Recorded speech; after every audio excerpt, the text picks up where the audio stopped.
A very good morning to all of you, dear subscribers, viewers, and learners.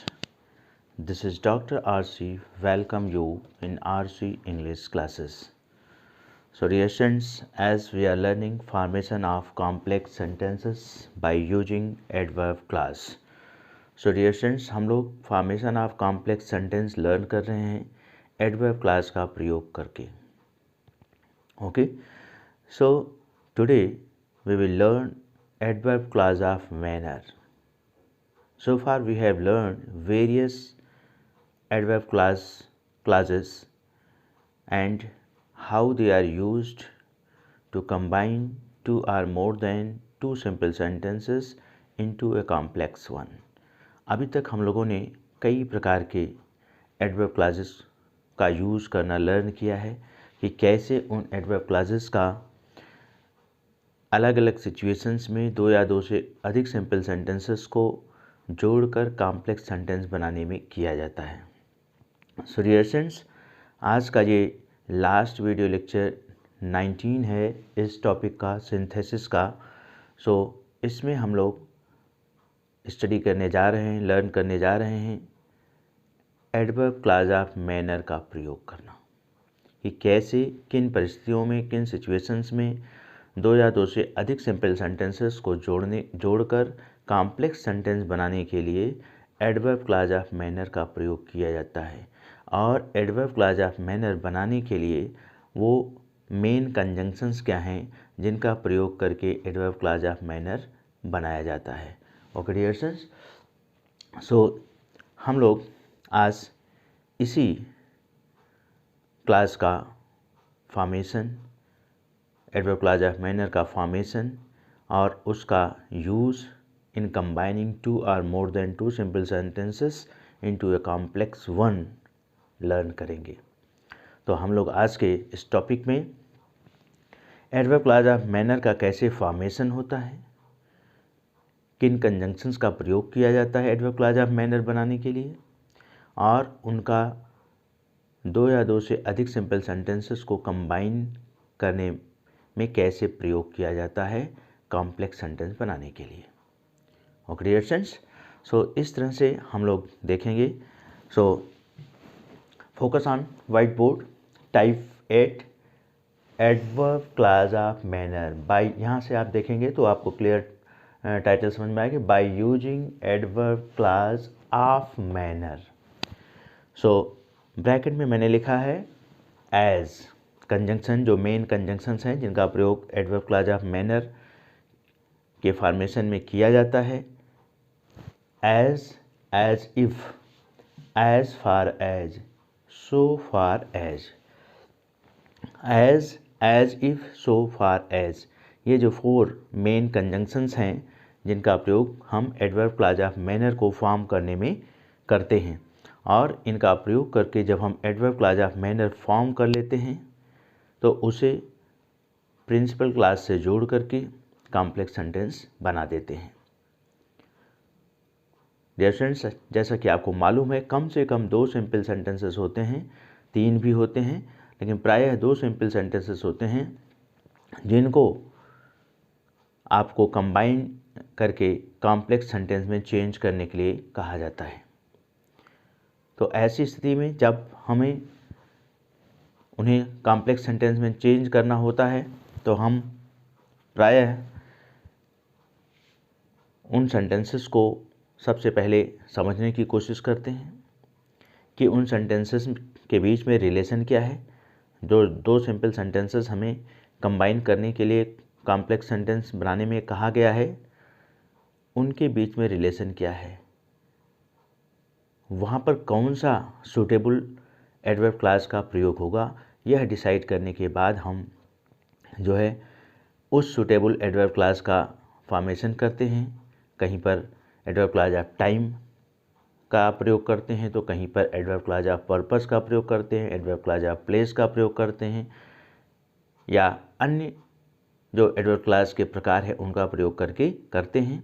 जब आपको उन 2 sentences को पढ़ने के बाद सिचुएशंस लगे कि यहाँ पर मैनर की बात की जा रही है, दोनों सिंपल सेंटेंसेस में मैनर, तरीके की बात की जा रही है, मैनर की बात बताई जा रही है, तो आपको जो है एडवर्ब क्लॉज ऑफ मैनर का फॉर्मेशन करके दोनों सिंपल सेंटेंसेस को कंबाइन करके कॉम्प्लेक्स में चेंज करना है। एडवर्ब क्लॉज ऑफ मैनर का फॉर्मेशन आप करेंगे जब, तो ये मुख्य कंजंक्शन जो हैं, कहीं पर आपका एज प्रयोग होगा, कहीं पर एज इफ, कहीं पर एज फार एज, कहीं पर सो फार एज। ये हम एग्जाम्पल के द्वारा आपको क्लियर करेंगे। जब एग्जाम्पल को सॉल्व कर रहे होंगे और उनको कंबाइन कर रहे होंगे, तो हम आपको अभी थोड़ी देर में बताएंगे कि कब कहाँ पर कौन सा कंजंक्शन ज़्यादा सूटेबल होगा। ओके डियर स्टूडेंट्स, सो आइए हम लोग सीधे एग्जाम्पल पर चलते हैं। एग्जाम्पल नंबर 1 देखते हैं उन दो सिंपल सेंटेंसेस को जिन्हें हमें कंबाइन करके कॉम्प्लेक्स में चेंज करना है। इनमें क्या अंतर है, यहाँ पर एडवर्ब क्लॉज ऑफ मैनर क्यों प्रयोग होगा, और सारे एडवर्ब क्लॉज जो आप पढ़े हुए हैं इसके पहले, उनका प्रयोग यहाँ नहीं हो पाएगा। क्यों नहीं हो पाएगा, ये समझने की कोशिश करते हैं। क्योंकि यहाँ पर जो है एडवर्ब क्लॉज ऑफ मैनर में सेंटेंस के बीच में मैनर शो का भाव शो हो रहा होगा, का भाव मिलेगा, इसीलिए जो है यहाँ पर एडवर्ब क्लॉज ऑफ मैनर का ही प्रयोग किया जाएगा। अन्य एडवर्ब क्लॉज का प्रयोग करके इसे आप इन सिंपल सेंटेंसेस को कॉम्प्लेक्स में नहीं बदल सकते, या अगर बदलते हैं तो वो आपका गलत होगा। Okay dear students, so first example का फर्स्ट सेंटेंस है Shalini spoke English. Shalini spoke English fluently. देखिए पहला ही सेंटेंस से अगर आप ध्यान देंगे तो मैनर की बातें होने लगी हैं कि Shalini spoke English fluently. Shalini बहुत ही फ्लुएंटली इंग्लिश बोलती थी। शालिनी फ्लुएंटली धारा प्रवाह इंग्लिश बोलती थी। तो बोलने का मैनर आया। दूसरा सेंटेंस देखिए, she seemed to be an English woman. वह जो है एक अंग्रेजी महिला प्रतीत होती थी। Shalini spoke English fluently, she seemed to be an English woman. Shalini English धारा प्रवाह बोलती थी। Shalini seem to be an English woman, वो एकदम इंग्लिश महिला लगती थी। यानी उसका जो इंग्लिश बोलने का तरीका था वो इस तरह से था जैसे कि वह कोई अंग्रेजी महिला हो, अंग्रेज हो। जैसे कि समानता मैनर से उसकी तुलना हो रही है एक अंग्रेज महिला से, उसके इंग्लिश बोलने के मैनर का एक अंग्रेजी महिला के बोलने के मैनर से समानता बताई जा रही है। तो यहाँ मैनर की बात आ रही है ना, तो हमें यहाँ कौन से कंजंक्शन का प्रयोग करना है, एज इफ। एज इफ, यहाँ एज भी प्रयोग कर सकते हैं, एज इफ या एज। तो एज इफ हम पहले प्रयोग करते हैं, एज इफ का प्रयोग करके सेंटेंस को बनाते हैं। और आपको ध्यान में ये रखना है, एज इफ क्लास का जब आप निर्माण करेंगे, एज इफ कंजंक्शन का प्रयोग करते हुए जब आप सबऑर्डिनेट क्लास या एडवर्ब क्लास ऑफ मैनर का निर्माण करेंगे, तो सब्जेक्ट के बाद वर का प्रयोग होता है, क्योंकि ये सपोज्ड सिचुएशन होती है। सब्जेक्ट के बाद, जबकि सब्जेक्ट आपका सिंगुलर ही रहेगा, शालिनी है तो उसके लिए सी लगेगा या शालिनी लिखा जाएगा, लेकिन आपका जो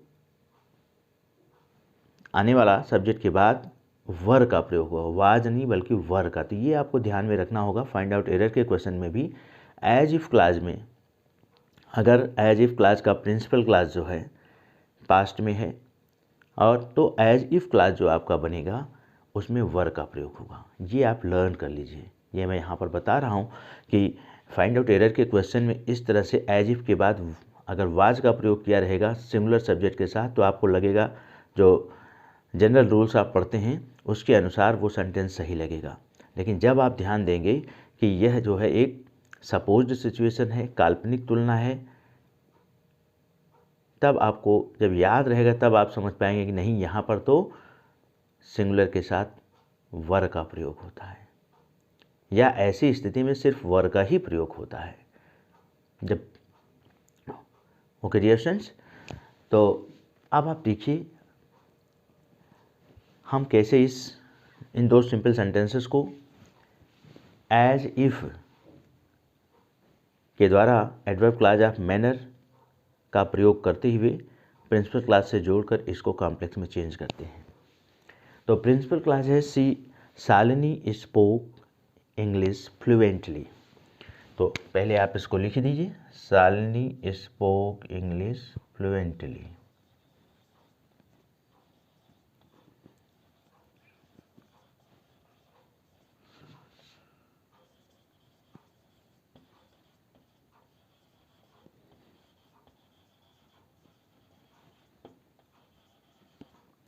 फ्लुएंटली एज इफ सी लिखेंगे। जस्ट मैंने आपको बताया कि एज इफ के बाद वर का प्रयोग होगा, बी फॉर्म ऑफ वर्ब वर का प्रयोग होगा प्लूरल नंबर में जो कि है, यहाँ पर आपको ध्यान में रखना है। तो अब हम एज इफ सी वर, ये पूरा का पूरा अब आपको सीम्ड टू बी के स्थान पर आपका जो प्रयोग हो रहा है वो were. As if she were an English woman.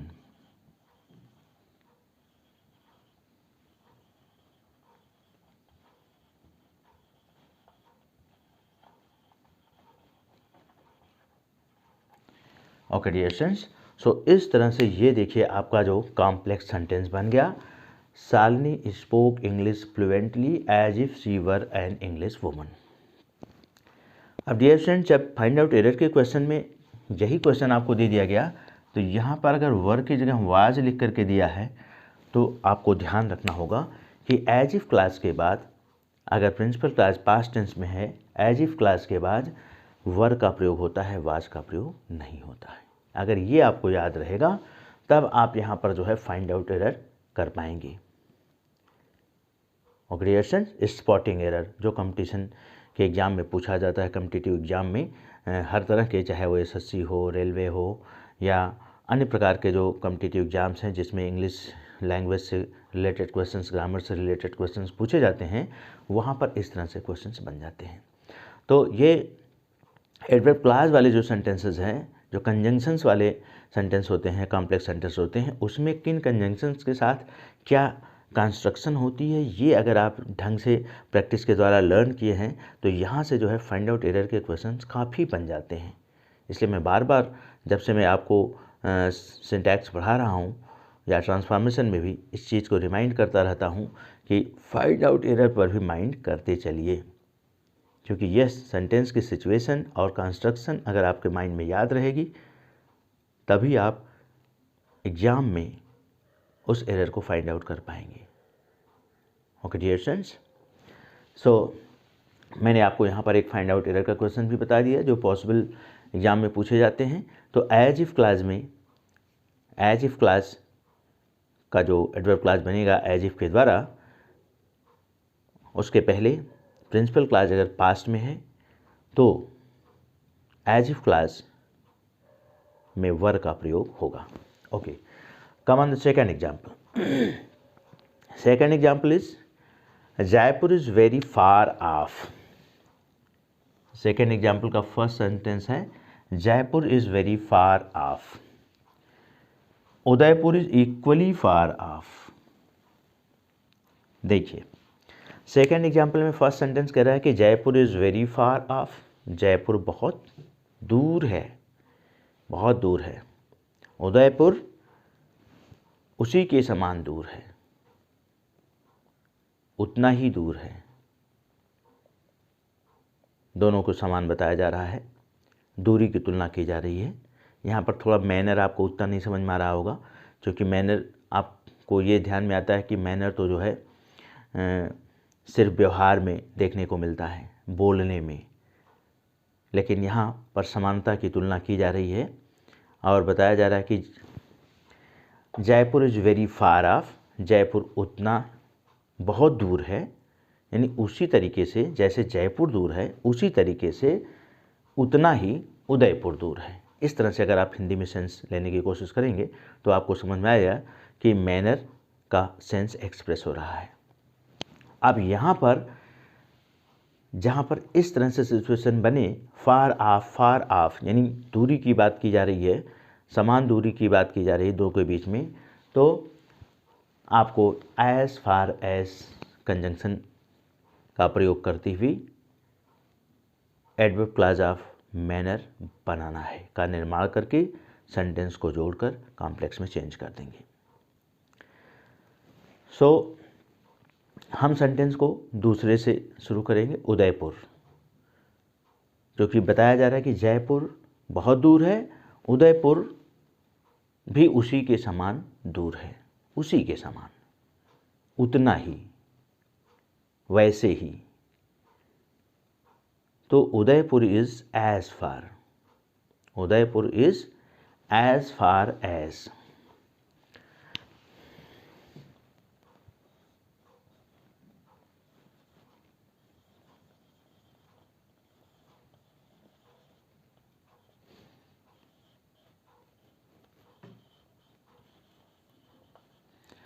For की स्पेलिंग एफ ए आर है, एफ ओ आर मत कर दीजिएगा गलती से।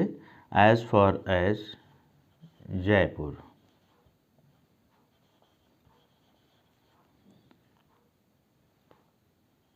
देखिए डियर स्टूडेंट्स, ये सेंटेंस कैसे छोटा सा बन गया। जयपुर इज सेंस है, अब इज लिखने की कोई आवश्यकता नहीं है, क्योंकि तुलना यहाँ पर समानता बताई जा रही है, एक तरह से तुलना हो रही है, पॉजिटिव डिग्री में एक तरह से बना हुआ है। तो Udaipur is as far as Jaipur. अब जयपुर इज है सेंस, लेकिन इज लिखा नहीं जाता, तो ये आपका कॉम्प्लेक्स सेंटेंस हो गया। अब फार ऑफ ये लेफ्ट आउट हो गए, ये कंस्ट्रक्शन समझने की कोशिश करिए, सेंस के आधार पर इनको छोड़ दिया गया। एज फार एज के द्वारा जो है वो सेंस आ गया कि उदयपुर उतना ही दूर है जितना जयपुर। यही इसमें कहा गया है कि Jaipur is very far of, Jaipur बहुत दूर है, Udaipur is equally far of, Udaipur भी उसी के समान दूर है। तो समानता की बात की जा रही है। यहाँ पर आप एज फार एज की जगह सो फार भी कर सकते हैं, so far as, Udaipur is so far as Jaipur. So far as का भी लगभग सेंस वही है कि अगर सो फार एज का प्रयोग कर देते हैं इस एज फार एज की जगह, तो भी आपका सेंटेंस कॉम्प्लेक्स में हो जाएगा। तो होगा Udaipur is so far as Jaipur, Udaipur उतना ही दूर है जितना जयपुर। एज फार एज या सो फार एज ये समान सेंस देते हैं लगभग। सो फार का थोड़ा निगेटिव सेंटेंस में प्रयोग भी हो जाता है, एज फार एज का निगेटिव सेंटेंस में प्रयोग नहीं होता है, बस इतना सा अंतर है। सो फार एज दोनों में प्रयुक्त हो जाता है, एज फार एज सिर्फ पॉजिटिव सेंटेंस में। ओके डियर स्टूडेंट्स, तो ये आपको माइंड में रखना है। इस तरह से ये एडवर्ब क्लॉज ऑफ मैनर का प्रयोग आप करके, एज फार एज का प्रयोग करके या सो फार एज का प्रयोग करके इस सेकंड एग्जाम्पल को सिंपल कॉम्प्लेक्स सेंटेंस में चेंज कर सकते हैं। एज इफ और एज में थोड़ी समानता होती है, वैसे ही सो फार एज और एज फार एज में भी समानता होती है। आइए हम लोग सब कुछ और एग्जाम्पल्स करते हैं। तो we move to example number 3। Just wait, let me wipe these examples out of whiteboard.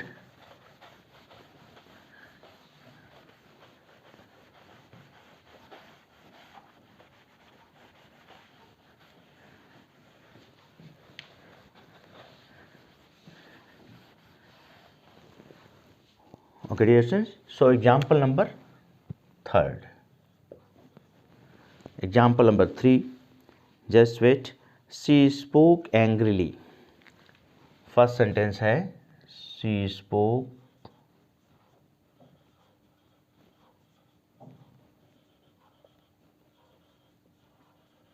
Angrily, she spoke angrily, she seemed to be a devil, she seemed to B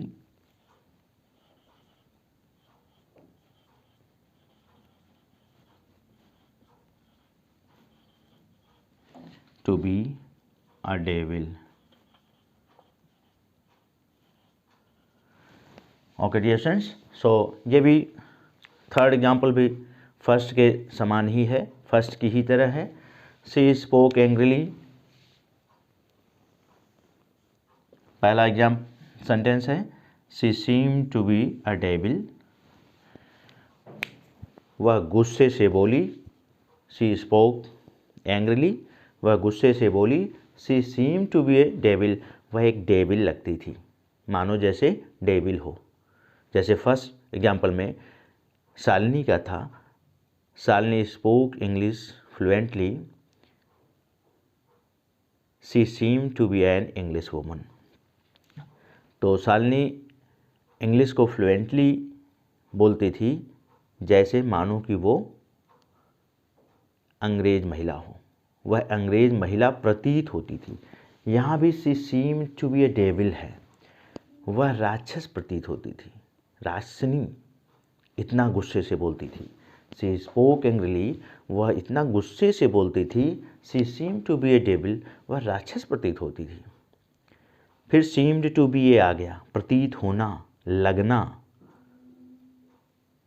यहाँ फिर से आप एज इफ का प्रयोग करेंगे और as if का प्रयोग करते हुए आप एडवर्ब क्लॉज ऑफ मैनर का निर्माण करेंगे और फिर प्रिंसिपल क्लॉज जो शी स्पोक एंग्रीली है उससे उसे कनेक्ट करेंगे, तो आपका सेंटेंस कॉम्प्लेक्स में चेंज हो जाएगा। तो आइए देखते हैं। She spoke angrily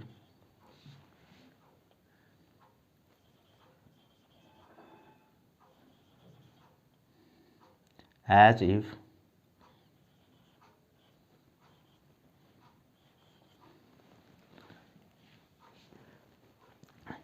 so dear students, यहाँ पर जो है सेंस देने के लिए इस सो का भी प्रयोग हो सकता है। शी स्पोक सो एंग्रीली, अगर कहीं पर प्रयोग है तो वो गलत नहीं होगा। She spoke so angrily as if she were a devil.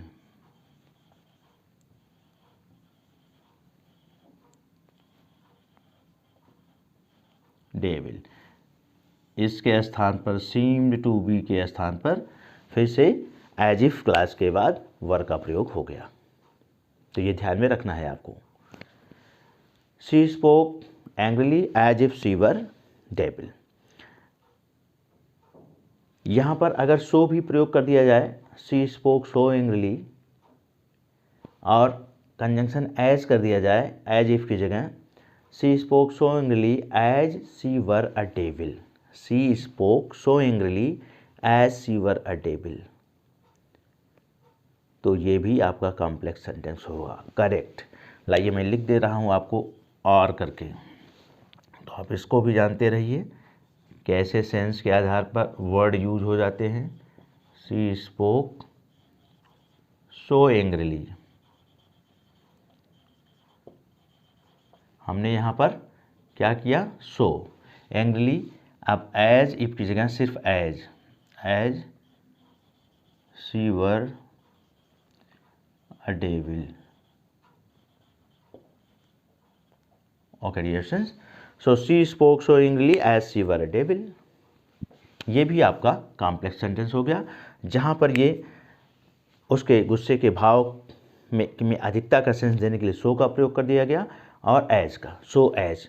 तो इस तरह से सो एज के प्रयोग के द्वारा भी आपका ये दो सिंपल सेंटेंस कॉम्प्लेक्स सेंटेंस में चेंज हो गए एडवर्ब क्लॉज ऑफ मैनर का प्रयोग करते हुए। ओके डियर स्टूडेंट्स, सो ये आपका जो था थर्ड एग्जाम्पल क्लियर हुआ।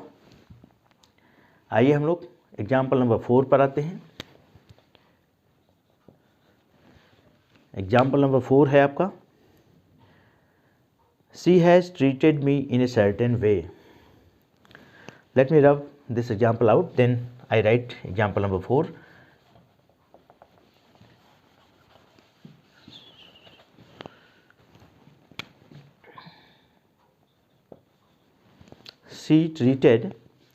she has treated me in a certain way. So she has treated me in a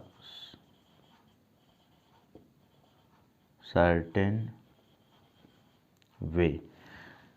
तो एक सेंटेंस तो ये है आपका, she has treated me in a certain way, fourth example में, और दूसरा सेंटेंस जो है, आई will treat her in the same way. I will treat her in the same way. Same, जैसे एग्जाम्पल थोड़ा सा लंबा है तो इन द सेम वे। सो देखिए, फर्स्ट सेंटेंस है she has treated me in a certain way. I will treat her in the same way. First sentence कह रहा है कि उसने मुझे एक तरीके से व्यवहार किया है, एक विशेष प्रकार से, certain way. I will treat her in the same वे, मैं भी उसके साथ वैसा ही व्यवहार करूँगा। मैं भी उसके साथ वैसा ही व्यवहार करूँगा जैसा उसने मेरे साथ किया है। जब ये सेंस आता है डियर स्टूडेंट्स, तो हम एज का, सिर्फ एज का, एज कंजंक्शन का प्रयोग करते हुए एडवर्ब क्लास ऑफ मैनर का निर्माण करते हैं। तो इस तरह से आपका सेंटेंस होगा, I will treat her in the same way. ये आपका प्रिंसिपल क्लास के रूप में यूज होगा। I will treat her in the same way as she has treated me. मैं उसके साथ वैसा ही व्यवहार करूँगा जैसा उसने मेरे साथ किया है। ये आपका कॉम्प्लेक्स सेंटेंस है। सेपरेट सेंटेंस करा, she has treated me in a certain वे। उसने मेरे साथ एक विशेष प्रकार का व्यवहार किया है। आई will treat her in the same वे, मैं उसके साथ वैसा ही व्यवहार करूँगा, यानी जैसा उसने किया है। तो ये आपका डियर स्टूडेंट्स चेंज हो रहा है। तो पहले आप प्रिंसिपल क्लास लिखिए, I will treat her in the same way.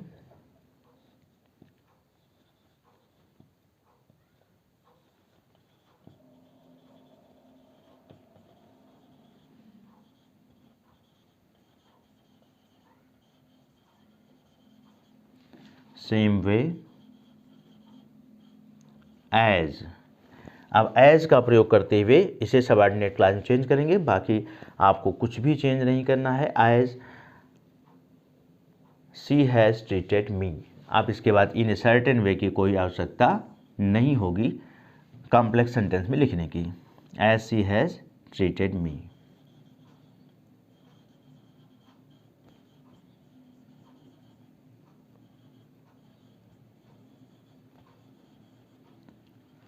Okay dear students, so इस तरह से आपका ये सेंटेंस कॉम्प्लेक्स में चेंज हुआ एज का प्रयोग करते हुए, एज का कंजंक्शन के रूप में प्रयोग करते हुए एडवर्ब क्लॉज ऑफ मैनर का निर्माण करके इन दो सेंटेंसेस को कॉम्प्लेक्स सेंटेंस में चेंज किया गया। आई होप कि आपको क्लियर हो रहा होगा। जिस तरह से मैं आपको बता रहा हूँ, समझाने की कोशिश कर रहा हूँ, डियर स्टूडेंट्स, ये सब सेंस के आधार पर ही समझे जा सकते हैं, इसलिए आपको सेंटेंसेस के सेंस को समझना बहुत ज़रूरी है और प्रैक्टिस के द्वारा ही आप कि ये जो सेंस अंडरस्टैंडिंग है ये डेवलप करेगी। तो इसलिए जितना ज़्यादा आप प्रैक्टिस करेंगे, एग्जाम्पल्स को समझने की कोशिश करेंगे, वर्ड मीनिंग देख करके, फाइंड आउट करके, सेंस को समझ करके, जितना ही आप प्रैक्टिस करेंगे उतना ज़्यादा आपके अंदर ये ग्रामेटिकल प्रॉब्लम्स आप सॉल्व करने की एबिलिटी डेवलप होगी। एक दिन में ये संभव नहीं है, इसलिए मेरी आपसे अपील है, in every video lecture I appeal you to do practice more and more, कि ज़्यादा से ज़्यादा आप प्रैक्टिस करें। Watch my video lecture carefully, how do I solve the questions, how I frame sentences, how I try to make the sense clear, follow in the same way with the help of self study. तो उसी तरीके से आप भी follow करिए dear students, self study के द्वारा। आइए हम एक एग्जांपल्स और आपको बताते हैं, उसके बाद फिर जो है ये टॉपिक आपका फिनिश हो जाएगा।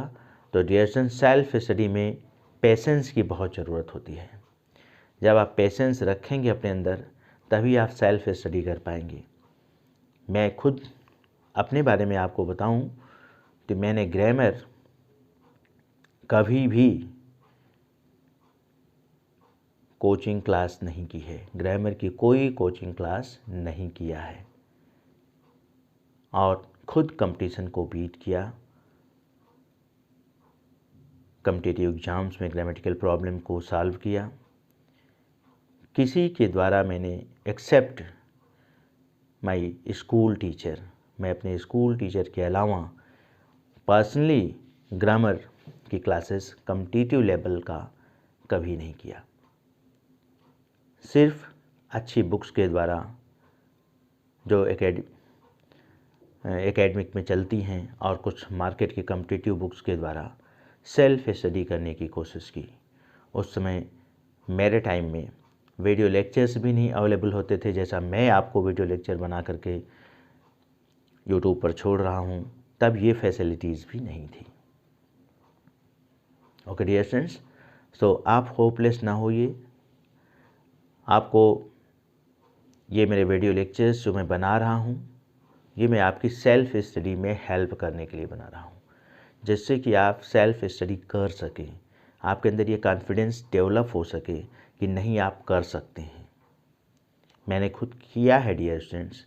इसी जो ग्रामर बुक्स हैं उनके एग्जाम्पल्स को पढ़ करके, जैसा उसमें निर्देश दिया गया होता है उसको समझ करके मैंने खुद प्रैक्टिस की। और मैं आपको अपने बारे में ज़्यादा बताना नहीं चाहता इस वीडियो लेक्चर के माध्यम से।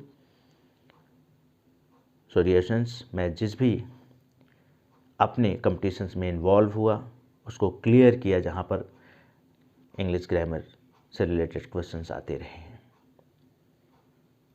ओके डियर स्टूडेंट्स, तो इसलिए मुझे पूरा विश्वास है कि आप अगर मेरे निर्देशों का पालन करेंगे और जिस तरह से मैं आपको आपकी हेल्प के लिए ये वीडियो लेक्चर्स बना करके यूट्यूब पर अपने आरसी इंग्लिश क्लासेस में अपलोड कर रहा हूँ, इसको आप देखेंगे तो निश्चित रूप से आपको हेल्प मिलेगी।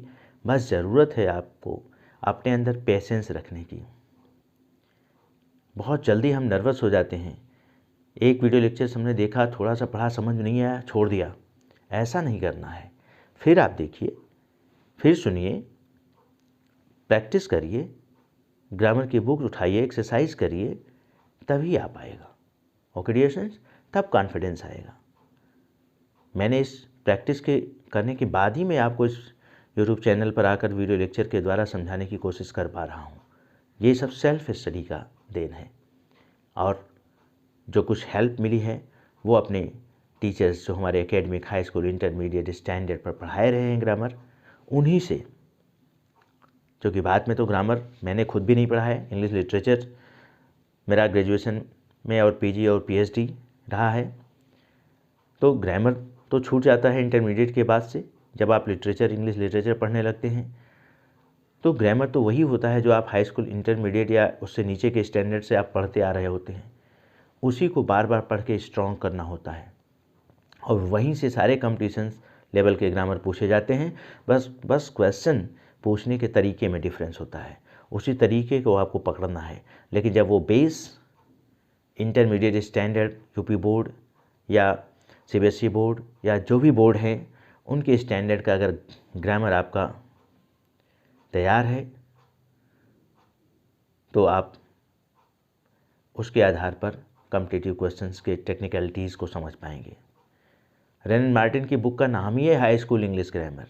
अब आप सोचिए, उन्होंने टाइटल ही रखा है हाई स्कूल इंग्लिश ग्रामर। क्या वो हाई स्कूल तक ही सीमित है? नहीं। इसलिए ग्रामर का कोई क्लास डिवीज़न नहीं होता है कि वो क्लास 8th का है या 7th का है या 9th का है या 8th का है। वो पूरा बेस उसका ग्रामर का एक होता है। बस क्लास वाइज वो स्टेप सरल एग्जाम्पल के द्वारा पढ़ाया जाता है। धीरे धीरे आप टफ एग्जाम्पल्स पर जाते हैं और क्वेश्चन के टेक्निकलिटीज़ पर आप कॉम्पिटिशन्स में पहुंचते हैं। ओके डियर स्टूडेंट्स, सो मैं थोड़ा डाइवर्जन हो गया मेरा लेक्चर। मैं आपको 4th एग्जाम्पल के बाद 5th एग्जाम्पल बताने जा रहा हूं, तो बीच में कुछ ऐसा मन में आया कि मैं आपको थोड़ा इंस्पायरेशन के लिए कुछ बोलूं, जिससे अगर आप होपलेस हो रहे हों, मेरे वीडियो लेक्चर से ना समझ में आ रहा हो, आपको लग रहा हो कि नहीं एक बार मैंने तो देखा, नहीं समझ में आया, तो ऐसा नहीं है डियर स्टूडेंट्स, एक बार से नहीं होगा। आप 1 या 2 बार या 3 बार या 4 बार, जितनी बार आप में आपको समझ में आए उतनी बार देखिए और प्रैक्टिस करिए। ये प्रैक्टिस ही है जो आपको परफेक्ट बनाएगी। एक कहावत भी है, practice makes a man perfect. तो प्रैक्टिस ही मनुष्य को जो है परफेक्ट बनाती है। Keep the important points in your mind and do practice. तो जो इम्पोर्टेंट पॉइंट्स हैं, रूल्स हैं, उनको आप माइंड पे रखिए और प्रैक्टिस कीजिए। निश्चित रूप से आपके अंदर कॉन्फिडेंस आएगा, एबिलिटी डेवलप होगी और आप ग्रामेटिकल प्रॉब्लम्स को सॉल्व करने में सफल होंगे। So dear students, we come on example number 5. So I wrote this example number 4 and 3 and write last example 5 and try to make you clear how adverb clause of manner is formed and used to make two simple sentences into a complex one. So example number 5.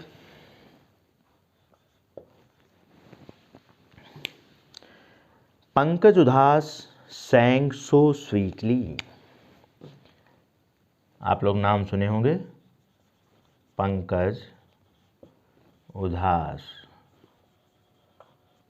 चिट्ठी आई है, song आप सुने होंगे पंकज उदास का, sang so sweetly। देखिए यहाँ पर सो का प्रयोग होगा, मैंने कहा था ना कि सो का भी प्रयोग हो जाता है। तो पंकज उदास sang so sweetly, full stop, he seemed to be dancing, he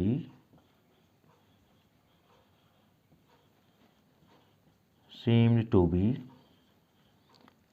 Tansen. आपने तानसेन का भी नाम आप लोग सुने होंगे।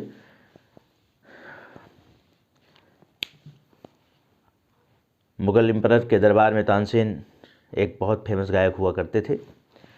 तो पंकज उदास sang so sweetly, first sentence, he seemed to be Tansen. Pankaj उदास इतना स्वीटली गाते थे, इतना मधुर गाते थे कि he seemed to be Tansen, वह तानसेन प्रतीत होते थे, तानसेन लगते थे। फिर यहाँ पर एज इफ आया, फर्स्ट एग्जाम्पल में आपने देखा था, उसके बाद एक एग्जाम्पल में आपने और देखा था थर्ड में। तो यहाँ भी एज इफ का प्रयोग होगा। पंकज उदास sang so sweetly as if he were Tansen. बस आपको ध्यान में रखना है, इसके स्थान पर वर का प्रयोग हो जाएगा। पंकज उदास sang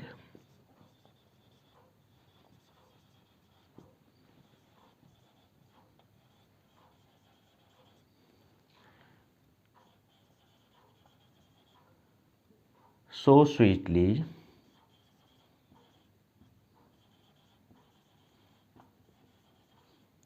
as if he were Tansen.